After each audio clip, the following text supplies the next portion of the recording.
Hi అండి, welcome back to my channel. ఈరోజటి recipe carrot rice అండి. ఎంతో ఈజీగా ఫాస్ట్గా అయిపోయే ఫుడ్ అండి. ఇది హెల్దీ కూడా, చాలా హెల్దీ అండి. పిల్లలకి పెద్దలకి చాలా హెల్దీ.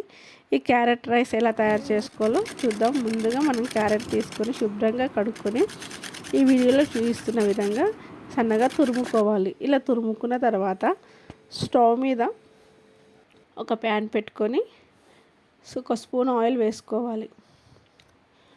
ఆయిల్ వేసుకున్న తర్వాత తాలింపు గింజలు వేసుకోవాలి. కొన్ని ఆవాలు, జీలకర్ర, మినప్పప్పు వేసుకున్న తర్వాత పచ్చిమిర్చి, ఆనియన్ వేసుకొని కలుపుకోవాలి. కొద్దిగా ఓ రెంబ కరివేపాకు కూడా వేసుకోవాలి. కరివేపాకు వేసుకున్న తర్వాత బాగా కలుపుకొని దీంట్లో ముందుగా తురిమి పెట్టుకున్న ఒక కప్పు క్యారెట్ తురుముని వేసుకోవాలి. క్యారెట్ తురుముని వేసుకొని బాగా కలుపుకోవాలి. ఈ క్యారెట్ అనేది 2 నిమిషాలు వేగనివ్వాలండి. ఎక్కువసేపు వేగనివ్వకూడదు. ఇలా బాగా కలుపుకొని దీనికి సరిపడంత ఉప్పు వేసుకోవాలి. దీంట్లో ఒక స్పూన్ ఉప్పు వేయాలి.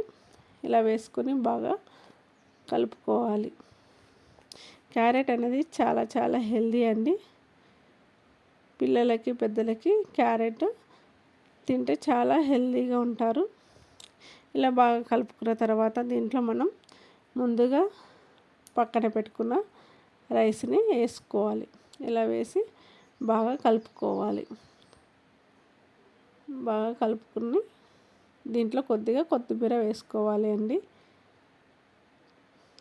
క్యారెట్ రైస్ అనేది లంచ్ బాక్స్లోకి చాలా ఫాస్ట్గా చేసుకోవచ్చండి. పిల్లలకి మనకు తొందరగా ఉన్నప్పుడు పిల్లలకి లంచ్ బాక్స్ కోసం తొందరగా అయిపోతుంది. చాలా ఈజీగా ఉంటుంది. ఫాస్ట్గా అయిపోయే ఫుడ్ అండి. ఇది చాలా ఈజీగా ఉంటుంది.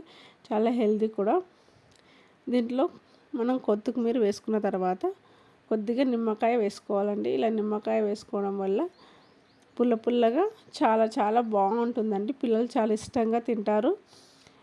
ఈ క్యారెట్ రైస్లో కొంతమంది మసాలా దినుసులు కూడా వేస్తారు, కానీ నేను వేయట్లేదండి. మసాలా దినుసులు వేయకుండా ఈజీగా చూపిస్తున్నాను. Please like and share, subscribe my channel.